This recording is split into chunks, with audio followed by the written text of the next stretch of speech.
Hey everybody, welcome back to another edition of the Deep Cover Podcast. I'm your host, Omar Zahran. Thank you as always for joining me for another edition of the show.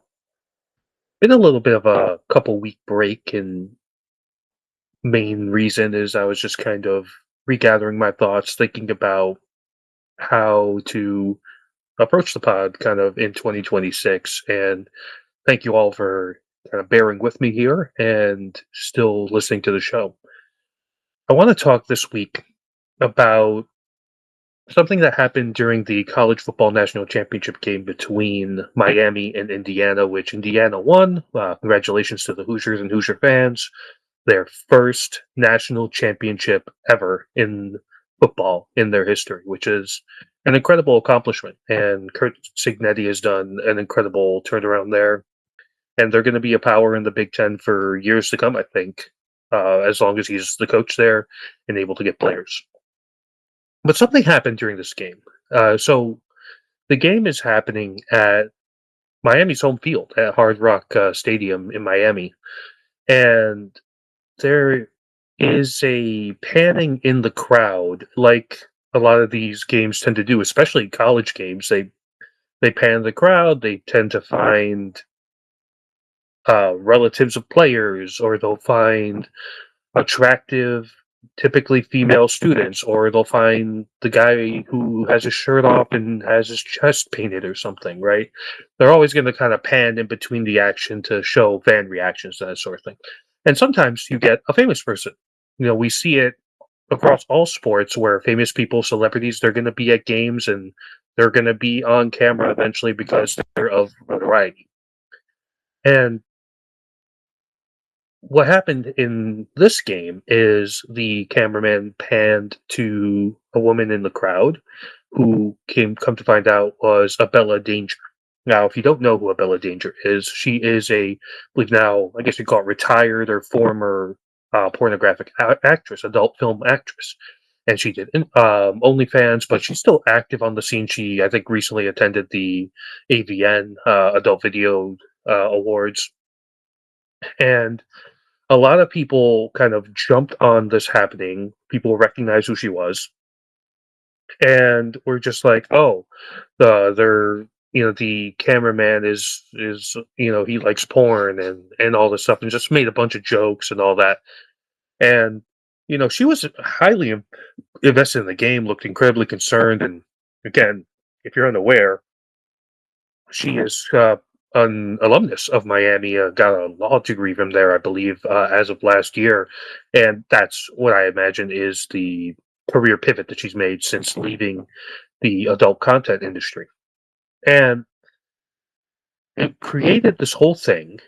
And it was this commentary about her being shown on the camera. A lot of people had reactions to it about this is supposed to be family programming. Why are we showing somebody there? When in reality, you only know who she is if you knew. The broadcast didn't say anything. There wasn't a thing on the bottom that said her name on the graphic or something like that. It just for all intents and purposes looked like a fan watching the game. And as a result of this backlash, she kind of got out ahead of it. And she was just saying, "Hey, I'm sorry if I offended anybody. And, I didn't want to be on camera, the whole thing." And it's an interesting thing because she didn't do anything wrong. She was an alumnus of the school that was playing in the national championship game who was able to afford tickets to the game, was at the game, wearing her Miami gear, rooting for the team, which is the fan experience 99% of the time of anybody who's at any game, whether it's for a title or otherwise. So I wanted to talk about that, about the way we've reacted to this, about the way that adult performers are viewed, especially in the framing and context of college football and football as a whole, which kind of skews a little bit more modest and conservative, I think, than other sports in terms of fan bases and just the collective ideology of the fan base if you were to pool them as a monolith. So let's start with this the way we view OnlyFans creators specifically. So they often say that the world's oldest profession is prostitution, right? And the companionship industry and all that. And there, for many, many generations and years and centuries, people have sought out pleasure in one way or another outside of the traditional confines of a relationship or marriage. That's been escorts, that's been buying movies, that's been going to strip clubs, that's been whatever the case may be, right? There's just so many ways to scratch that certain itch. And the thing that's so interesting to me about OnlyFans is this platform kind of, in the sense of doing sex work, is incredibly safe compared to what the alternatives were. There is no face-to-face meetup. There is Everything is kind of regulated through a credit card billing system. So even for you as the user, you're able to safely transact without the fear of you getting taken. Because when an OnlyFans model, the pricing stuff is going to be very straightforward.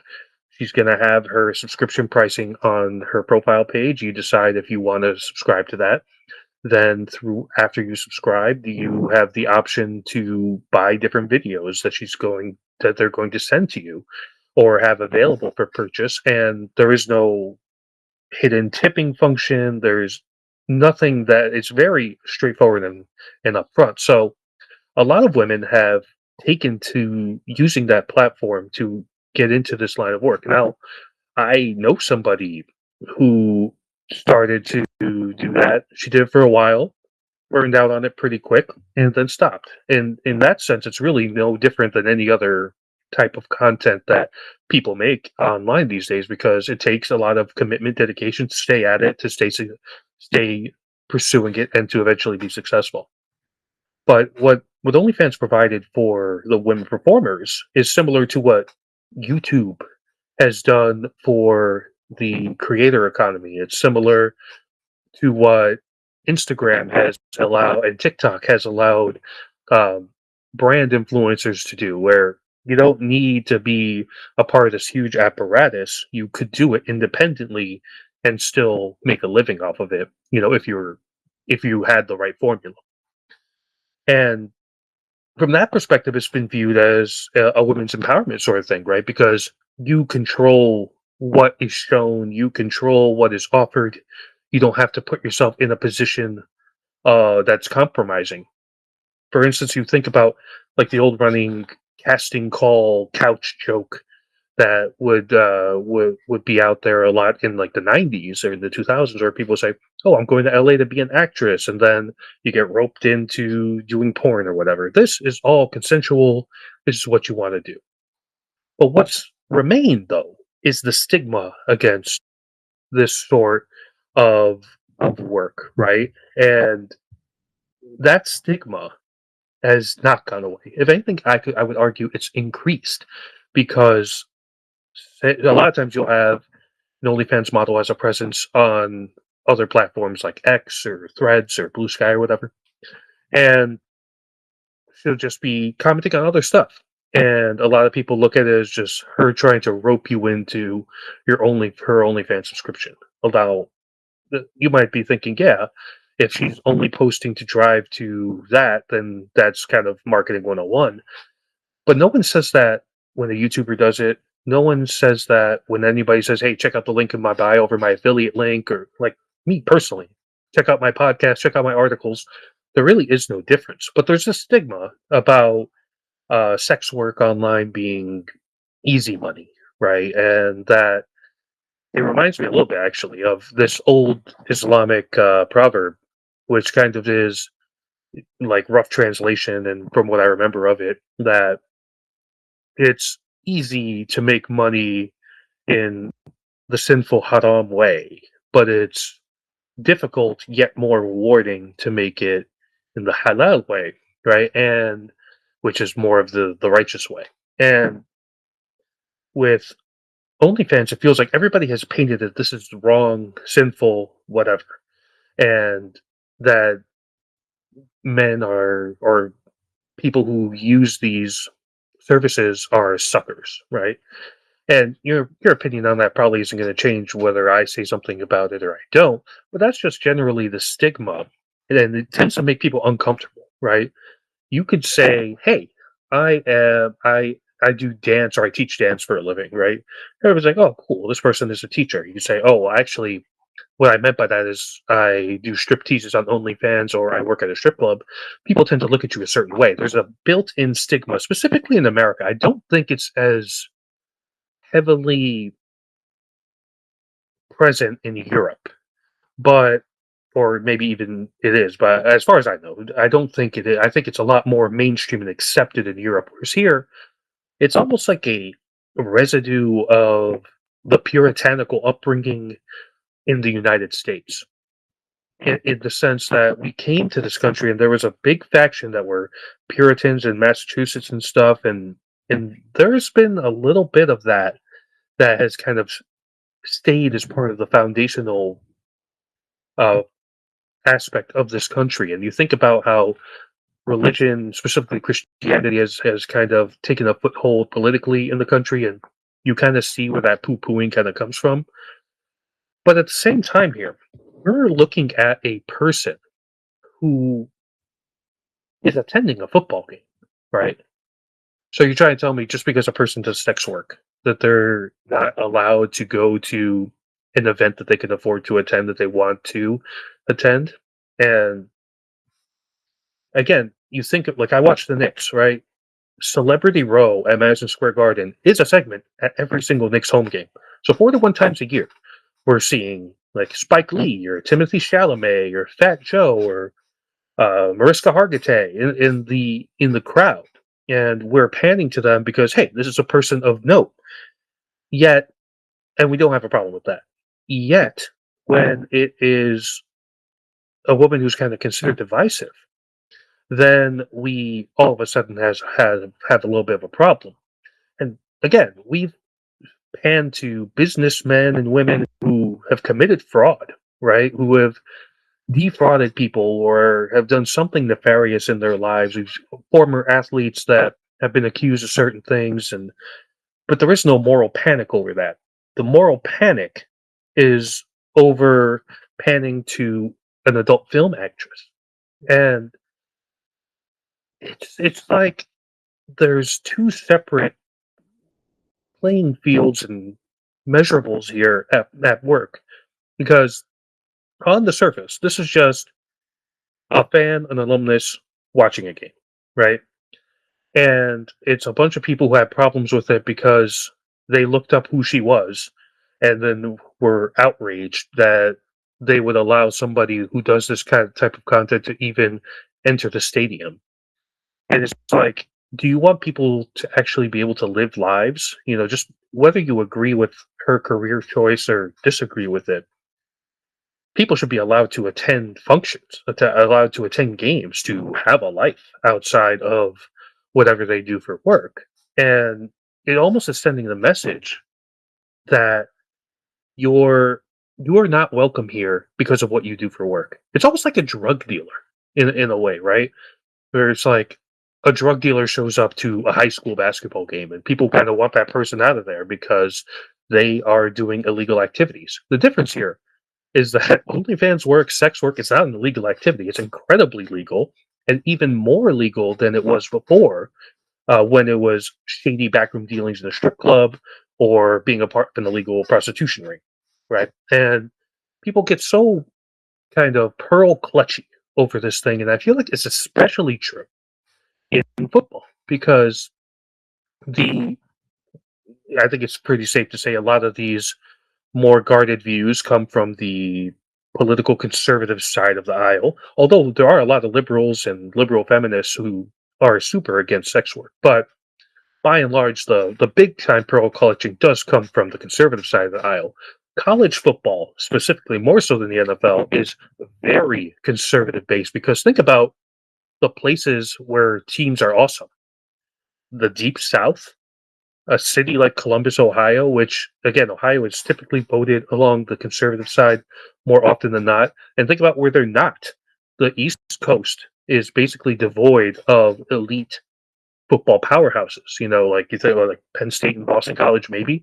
But again, even Penn State, you're in a rural town in Pennsylvania, probably is conservative Christian based ideals there as well. So that sport is just more predisposed to shaming people like this because that's who's watching these games. And that brings me kind of bigger picture here to the apology economy of it all.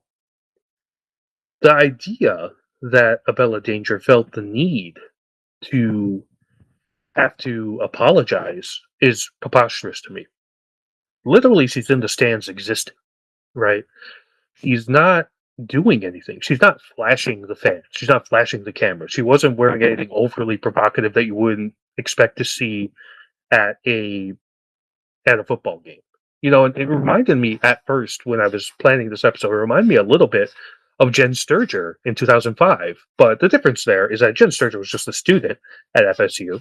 And what brought her to fame was basically Brent Musburger saying that a bunch of, quote, red blooded American men were about to sign up to Florida State, suggesting that the women at Florida State were just incredibly attractive. And that parlayed her career into sports journalism and, eventually now into stand up comedy, which was how she's reinvented herself. We have this rush to degrade and may sexualize women. And then when the woman takes that power and converts that desire for sexualization, that carnal desire, into monetary gains, all of a sudden we have a problem. Again, when it's what we see in sex work, specifically on OnlyFans now, is a agreed transaction between adults, right? They are presenting the content. You are consuming the content and willingly parting ways with your money to get it. And people have a problem with that, but they don't have a problem with other nefarious industries. They don't have a problem with people selling alcohol. They don't have a problem with people selling tobacco, or most people don't have a problem with legal marijuana. Again, as long as it's all above board, there shouldn't really be an issue. And it is for a lot of people where they feel the need to make women apologize. And I think for Abella Danger, she just kind of looked at it as like, look, I'm not trying to cause a storm. I'm just trying to be, I'm trying to kind of divorce myself of this moment, which I totally understand. But the fact that the outrage was so severe that she felt a need to even have to do that kind of says a lot about who we are, right? And because we associate it as this bad thing, when in reality it shouldn't be. We should be a little bit more conscious and forward about this sort of thing and accept that this was this person's way of making money, and she chose to do it. And I do this a lot in my writing where I make comparisons to How I Met Your Mother just because it's my favorite show. There is a storyline in the show that involves Barney Stinson, played by Neil Patrick Harris, his character kind of falling in love with a woman who works at a strip club. And there's this push and pull of him being judged for that and him also feeling judged, right? And it speaks to the culture of the way we view women who sell their body. And yet, it's not like we're stopping to look. We're it's always kind of at the in the minds of the general football watching public. Think about like the cheerleader aspect. Think about the type of influencers we like that promote football content. Like I think about Paige Sporanic, who's a former golfer, and she was back when they were still called PointsBet. She was a spokeswoman for PointsBet. The advertising was very much sex sells, right? She had like low cut tops, and there was a lot of innuendo in the commercials. And again, it's okay to do that. You don't have a problem with that. No one was outraged about Paige Sporanic PointsBet commercials, right? But now people are mad because an adult film actress attended a game. It's just a hypocrisy, I think, that is really hard to overcome in American society. And I think ultimately it comes down to the empowerment of women bothers a lot of people in this way, right? Where they say, yeah, you took control of the narrative, but not in the way I wanted you to take control of the narrative. And like, how do you destigmatize it? I don't know if you can. It's just like you could tell people till you're blue in the face, sex work is real work. And let's paint the picture like this, right? You have to, one, looking the way you look to be considered conventionally attractive in a sex work capacity takes a lot of work. Takes a lot of, keeping your body in shape and, makeup and hair and just everything needs to, and it takes a lot of maintenance and work to do that. Then you have to invest in lighting and you have to know what's going to work, what isn't going to work. And again, it's no different than a TikToker making a video trying to get it to go viral. But again, we seem to have this issue here that this thing is not real work, and it's a gap in American society. And when a person moves on from it, she's no longer active.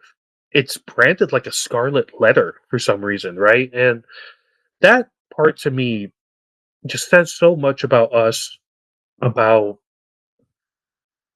as a society, how we view things. So that for all the advancement we made, all the openness that we've had, and some more than others, and maybe it's more of a statement on the state of America today. Because I wonder, and I think about someone like Carmen Electra. Carmen Electra was in Playboy, of course, for many years. Topless photos and stuff like that. And she's kind of been able to shed the label a bit. I do wonder if a part of this is this political Christian nationalist movement that has really picked up steam here in the United States over the last decade, where there's just been this reversion back into faith and back into extreme versions of that faith. And if that kind of dictates the way we view adult performers now. And I can't tell you that there's a solution. I can't tell you that there's a way that we're not going to jump to this because you're going to see someone and someone's going to say, "Hey, I paid $3 to see her naked," right? And that's going to be like some sort of denigrating thing. Where yeah, I mean, you could argue people make fools of themselves on the internet for free. So good on the actress or on the performer for getting 3, 5, $10 out of somebody just for doing that. So it's something that really stuck with me in that moment. And there isn't, people talk about protecting children. It's like literally, if you had like a 10-year-old kid who was watching the game, they don't know who that is. It's you, the adult, who knows who that is. So it just feels like kind of false virtue signaling, and really, it does speak to something interesting about our society. Before I go, I do want to bring up something that's been in the news here over this past weekend, and I wrote about this, and I'll link the article in the show notes. If you've been following the news, you know that ICE has been doing raids in Minneapolis, and there have been protests. There's a General Assembly protest where thousands of people were in the streets in frigid temperatures protesting the immigration laws, and what's resulted is 3 people being murdered by ICE agents. One was Keith Porter Jr., who was killed by an off-duty ICE agent in an apartment complex. The other was Renee Good, who was shot while she was trying to drive away. And the most recent one was Alex Preddy, who was a ICU nurse who was simply recording something happening. ICE agents then took him to the ground and shot him 10 times, leading to his death. I know what I say on my little podcast that doesn't have a lot of listeners doesn't really matter. I know that I don't have a solution, but I do want everybody to take a step back here and really grasp the enormity of the moment.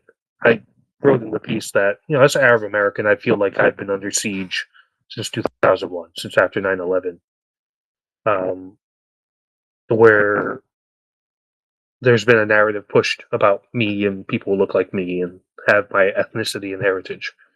And we've been called terrorists, and we've been called like cancers to America and that sort of thing. And Guantanamo Bay was something that happened. The Patriot Act happened, and I've been put on lists and denied job opportunities because of my ethnicity. The racism very much still a real thing. Ask any black person. But when it's devolving to the point of being gunned down in the street, it's a wake up call, right? It's a wake up call that this country is fracturing.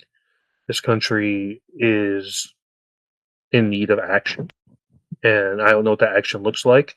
It could be something small, like just formulating a community and helping people process what's going on together. It could be, mass protests. It could be, politicians finally kind of putting something into gear to stop this. But it's disgusting to watch unfold. Um, I often think that as somebody who's the son of an immigrant and who has lived in another country before coming back to the U.S., I was born here, but I lived in Jordan for a few years before coming back. The the idea of the American dream and what it means to a lot of people, I think, resonates a lot with me because I've seen what it's like to live in another country. That isn't as developed, that doesn't have a lot of the resources that the U.S. has, and to see this country kind of descend further into this abyss is disheartening. It's depressing. It's anger inducing. So I hope everybody is staying safe. I hope everybody is appropriately mad and trying to make a difference any way they can, because we need to be able to overcome this because they're murdering people in the streets. It's unacceptable. And, we have to try and find a way forward. And I don't know what that way forward is, but we have to try and find it. All right, everybody. Thanks for tuning in to another edition of the Deep Cover Podcast. As always, I appreciate you listening. You could catch us on Apple Podcasts, Spotify, and YouTube. If you enjoy the podcast, give us a follow on any of those platforms. You can also catch my written work on Medium. It's medium.com/Omar Zahran. I'll link the article that I talked about earlier in the show notes. But until next time, I'm Omar Zahran. Thanks again for listening to another edition of the Deep Cover Podcast.